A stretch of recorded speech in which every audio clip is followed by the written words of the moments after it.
Hey mfowethu, azabuhlungu inhliziyo yami abantu bazongivusela amanxeba. Kunezinkulumo engizwayo la kuthiwa kunabaculi abami bekhuluma ngami kuthiwa mina ngangibakhuthuza kathi kanje lo baba. Baze kwahlekiswa ngami ngoba bona bese nobaba, ubaba ngingenaye. Mfethu mina mangikhuluma iqiniso phambi kaNkulunkulu. Akunamculi engangamfuna imali kanje lo baba. Uyedwa umculi mina wangikhalisa wafaka imali uKhuzane. Naye angizange ngiyifune. Kwacabangela yena. Ubaba ngamncoba ngesonto. uKhuzane ngomsombuluko kwangifonela athi welile. Cela ungiphe i-account ngifakela amakhandlela wamchunu. Ngazange ngiwacele. Kodwa namhlanje ngidume kabi. Kanje kukhulunywa ngami nabaculi nabasakazi abaphuphile.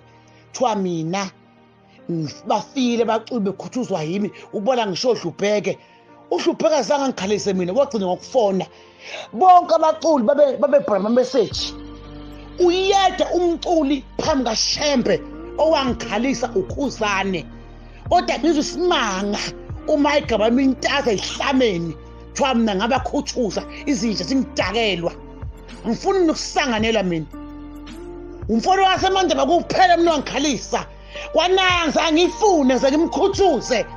Kwasuka kuye ngoba uyangazi ukuthi ngiphilile mina nange iqiniso. Wayicabangela yena ukuthi makunje ifanele enze njani. Angaze ngqonqoze eMandaba ngithi ngifuna imali yakhe.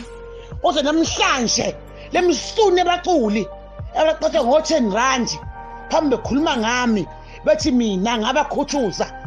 Hey mapinga, angifuni ukudakela mina baculi baphuphile basazi baphuphile egama lami nami ngidakelwa.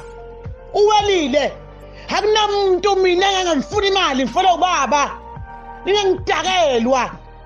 uKhuzane kuphela wanginika imali nakhona ngizange ngize ngiyifune.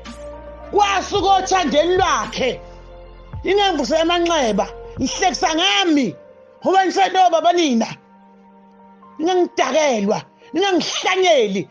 Awunamsunu kamaskandlo okwangikhalisa ngaphandle kaKhuzane. Phumani kimi zisha ndini. Chapha igama lami emgodi oyileni. Ha.